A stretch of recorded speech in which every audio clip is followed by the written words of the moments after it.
Hello there. Happy Monday. Um, we're gonna switch gears a little bit from what we've been going live and talking about, and kind of switch back into the tax scene because yeah, it is tax season. So we have to talk a little bit about taxes, not just the internal controls all the time, as fun as they may be.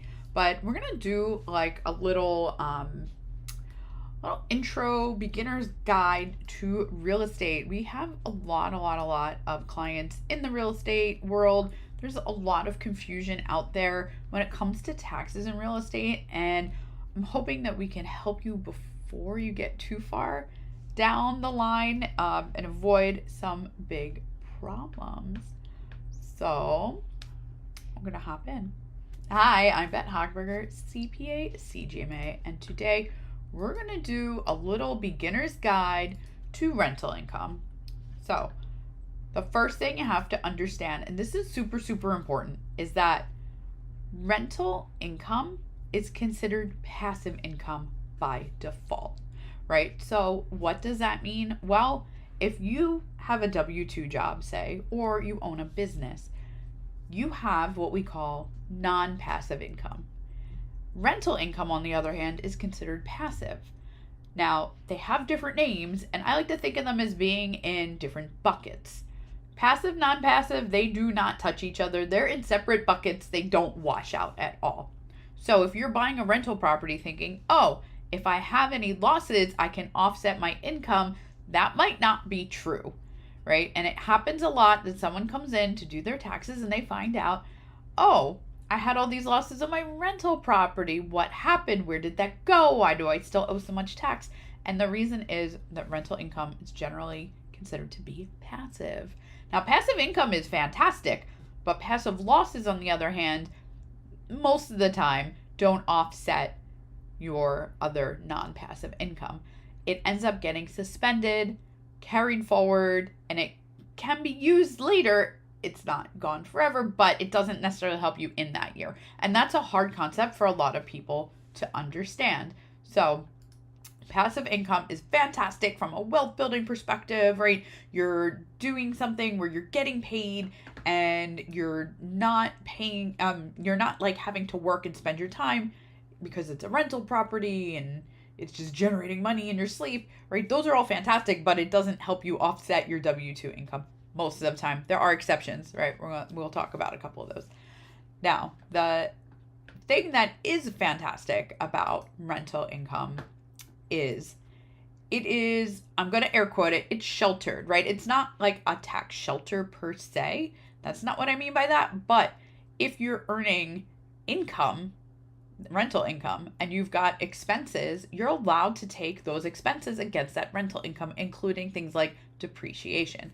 Now, this can mean you can bring that rental income all the way down to zero, and then it's basically tax-free money, right? Yay, who doesn't love tax-free money?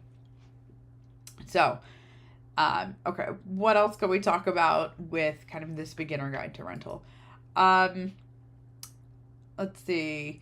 Things that are also a little bit tricky when you're dealing with rentals. Mortgages. We got to talk about mortgages. Now, this is true if it's your primary residence or it's a rental property. The only part of your mortgage payments that are deductible are the interest, right? The principal repayment, never deductible. It's not deductible on your primary. It's not deductible on the rental. It's just the interest. So I've done videos before about how cash flow and profits aren't exactly the same thing. This is one of those instances where they're not exactly the same thing. So you do have to be careful that your tax profits are calculated a little bit differently. Other aspects of mortgage payments that could potentially help you if you're escrowing things like your property taxes, right? Property taxes, absolutely deductible.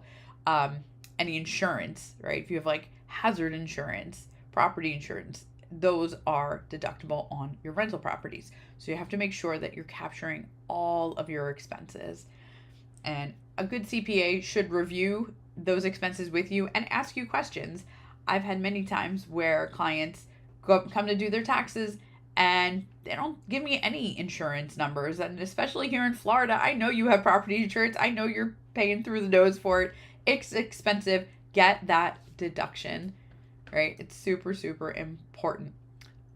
Now, what else can make things a little bit complicated in real estate is if you're doing short-term rentals versus long-term rentals.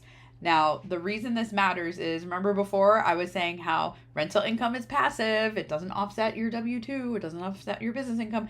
That is not necessarily the case if you're hitting the short-term rental loophole. So the short-term rental loophole is super, super cool because it does actually let you turn what is normally what is normally passive income with rental properties into a non-passive, and you can use it to offset things like your W-2, right? Your business income. So that's the big exception, but you have to be real specific if you think that this is what you're doing, because the short-term rental loophole has very, very specific guidelines that you need to hit. So the ones that we usually look at are, it's a 2-part test. It's a time commitment, 100 hours, and more than anyone else for the property owner, and that more than anyone else does include people like your handyman, your cleaner, your property manager, right? You still have to have more time in than all of those people, and the average length of stay, 7 days or less. Now, in Florida, we have a lot of restrictions in many places with homeowner associations that you can only rent, like, say, a minimum 30 days. Well, you would not be able to qualify for that short-term rental loophole if you can't have your average length of stay 7 days or less. So that is the big, big exception. That is a huge tax planning tool and opportunity. We use it with a lot of our clients. It is the way to say, oh, I have a rental property and I'm going to take the losses and offset my income. So if you need more information about that, we have other videos we talked about. You can also feel free to schedule a call with us. We'll go through it. We'll walk you through everything you need to do. But as far as the rental income, the big takeaways, make sure you understand the difference between the passive and non-passive. Rental income, almost always passive, unless we're talking about that short-term rental loophole. And document all of your expenses. Don't leave any expenses out if it's related to that property. It is the best way to make sure you are paying the least amount of taxes possible. And then also don't forget, just because you're showing a loss doesn't mean it's going to offset any of your other income on your tax return. Don't be surprised. Don't come expecting a giant refund because you put a bunch of money into your rental property. Not exactly how it works. But rentals, not an easy topic on the tax side. You got questions? Drop them here. Also, again, feel free to contact our office, schedule a meeting.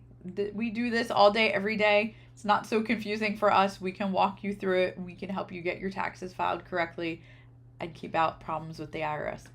But until